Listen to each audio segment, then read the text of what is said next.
Hello, hello. Good morning, everyone. Mega love shout out to all the subscribers and followers of this channel.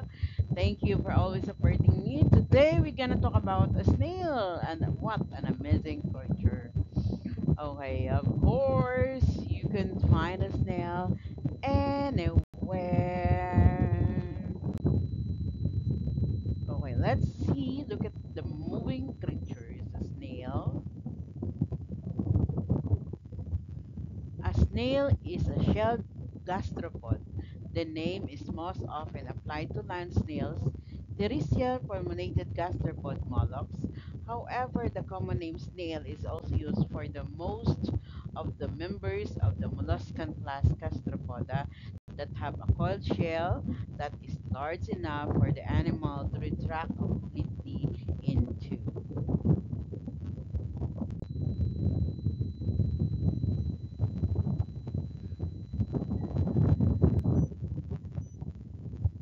When the word snail is used in this most general sense, it includes not just land snails but also numerous species of sea snails and freshwater snails.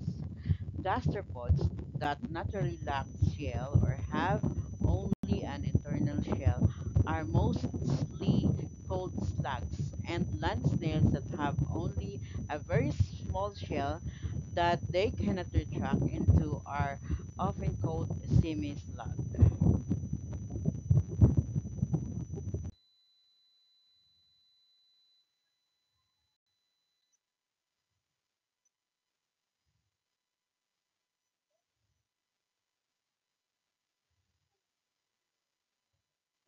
Snails have considerable human relevance, including the food items as pests and as vectors of diseases, and their shells are used as decorative objects and are incorporated into jewelry.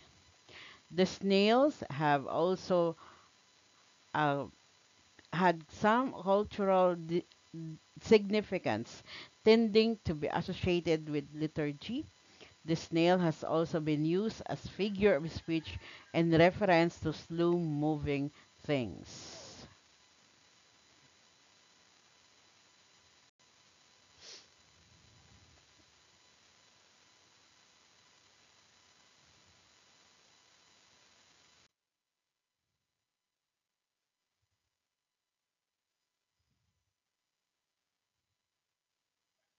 Snails that respire using a lung belong to the group Pulmonata. As traditionally defined, the Pulmonata were found to be polyphyletic in molecular study per Georger et al. Dating from 2010. But snails with gills also form polyphyletic group. In other words, snails with lungs and snails with gills form several taxonomic groups that are not necessarily more closely related to each other than they are related to some other group.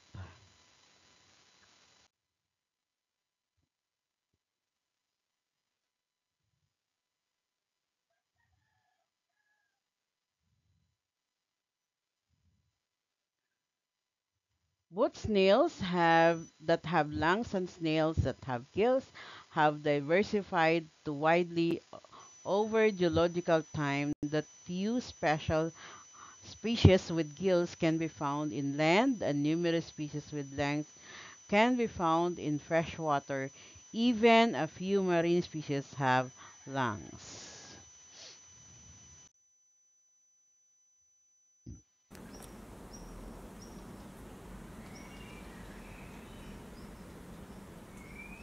Snails can be found in a very wide range of environment, including ditches, deserts, and abyss depths of the sea.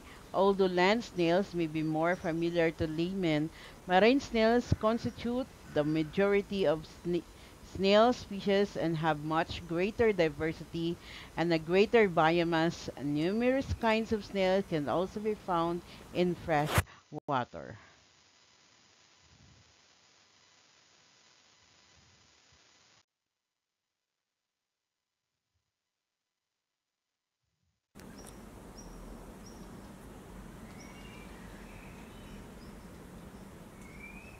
Most snails have thousands of microscopic tooth-like structures located on a banded ribbon-like tongue called radula. The radula works like a file, ripping food into small pieces.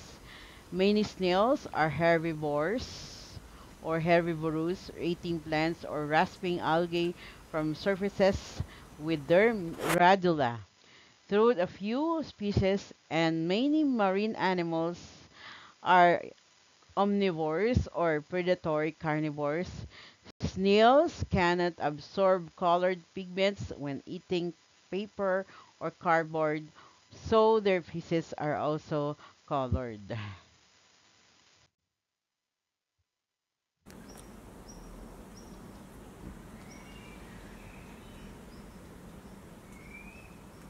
Several species of genus Acatena and related genera are known as giant African land snails. Some grow to 15 in 38 centimeters from spout, spout to tail and weight 1 kilogram or 2 pounds. And the largest living species of sea snail is the Syrinx arwanus. Its shell can be measured up to 90 centimeters or 35 inches in length, and the whole animal with the shell can weigh up to 18 kilograms or about 40 pounds. So recently, the smallest land snails, Agostupila dominica, have been discovered in China and measure 0.86 millimeter long.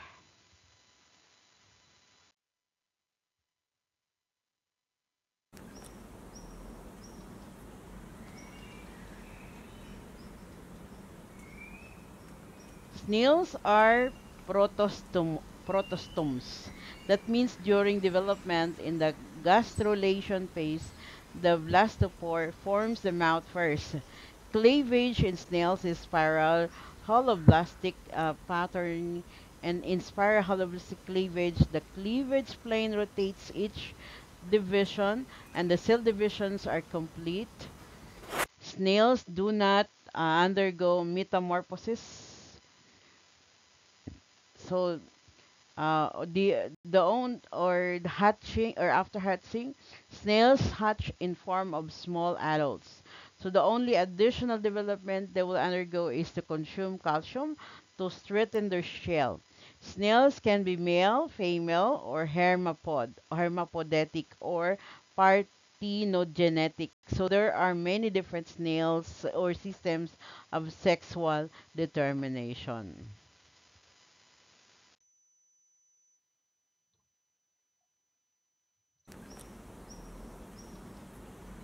Types of snails by habitat. Gastropods that lack a conspicuous shells are commonly called slugs rather than snails.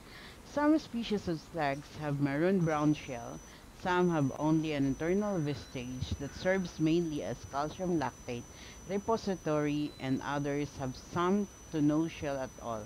Other than that, there is a little morphological difference between slugs and snails, and there are, however, important differences in habitats and behavior.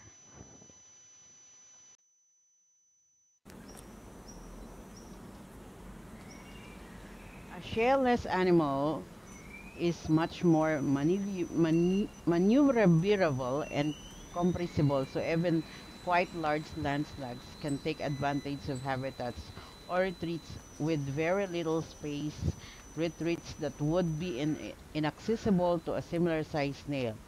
Slugs squeeze themselves into confined spaces such as under lows, bark on trees, or under stone slabs, logs, or wooden boards, lying on the ground. In such threats, they are in less danger from either predators or desiccation. Those are often suitable places for laying their eggs.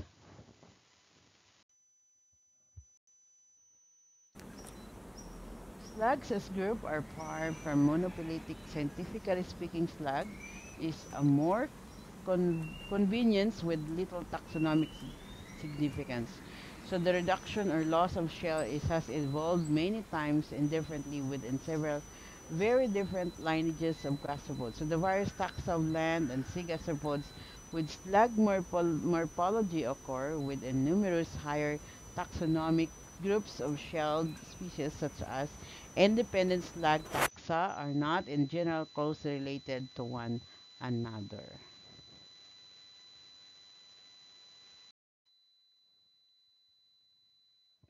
Okay, so as the saying goes, slow and steady wins the race. Okay, so just like what Snell's always told us, it's better to go slowly but surely. That's all, everyone, and thank you.